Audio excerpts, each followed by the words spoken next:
Dear colleagues, welcome to another video from the Military Daily News channel. In this video, we will discuss an alleged peace plan by Putin, according to which Ukraine could even join NATO, provided that Russia retains the territories it occupied in its invasion. On Thursday, January 25th, Bloomberg published a report stating that Vladimir Putin was testing the waters to gauge the United States' receptiveness to negotiate the end of the war in Ukraine, according to Bloomberg.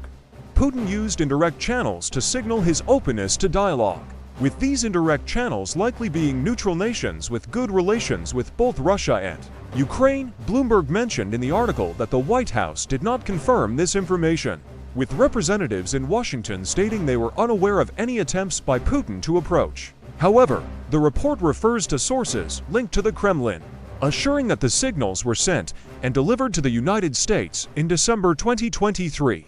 These sources claim that Putin is interested in discussing the end of the war and is even willing to abandon the excuse he used to invade Ukraine. In other words, Putin would be willing to accept Ukraine's entry into NATO, as long as he maintains control over the Ukrainian territories still under his power.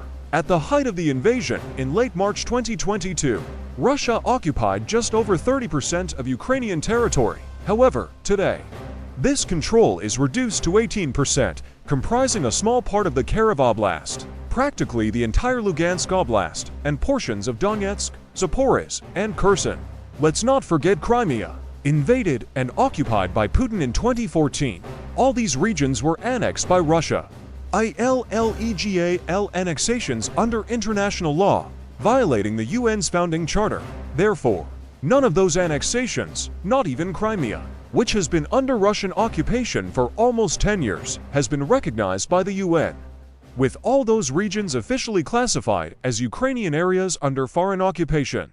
According to Bloomberg, Putin's aim is to formalize these annexations, something that would only be possible through a profound constitutional change in Ukraine, officially recognizing that those territories no longer belong to them.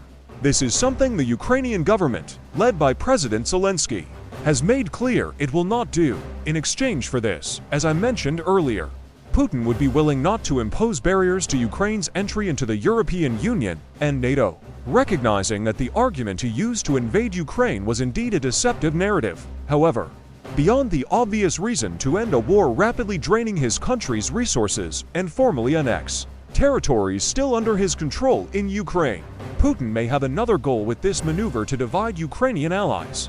As we know, Ukraine is only able to defend itself against Russian aggression thanks to the support it receives from a coalition led by the United States. But as the war advances and drags on, costs accumulate, and barriers arise to maintain a constant flow of military aid to Ukraine.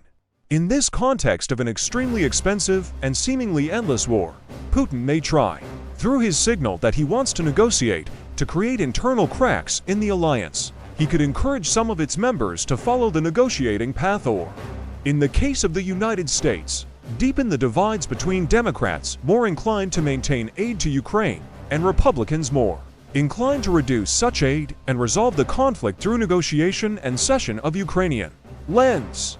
Another interpretation analysts make of Putin's signaling is that the war is leaving much deeper marks in Russia than the Kremlin's propaganda machine wants to portray. If the war is costly for Ukraine, it is evident that it is also very expensive for Russia, both economically and materially, as well as in human lives. But while Ukraine has the support of the world's largest economies, Russia, with an economy smaller than Brazil's, is officially alone, counting only on alleged secret support from countries like North Korea and Iran, facing a war approaching its 10th year and suffering hundreds of casualties daily. One possible interpretation is that Putin does not want to further deplete his forces. For this reason, he may be willing to have NATO bases and military personnel, both in the north, in Finland, and in the south, in Ukraine, whatever the real motive. If this Bloomberg report has any truth to it, it will certainly broaden the debate on whether Ukraine should already stop the war,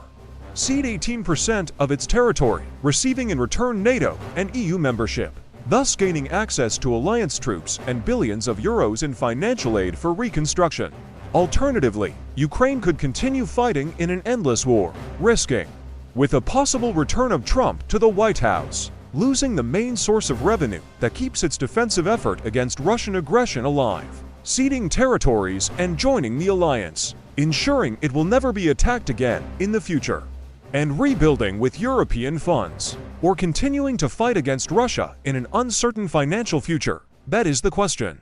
The video ends here. Don't forget to like the video and consider subscribing to our channel. Until next time.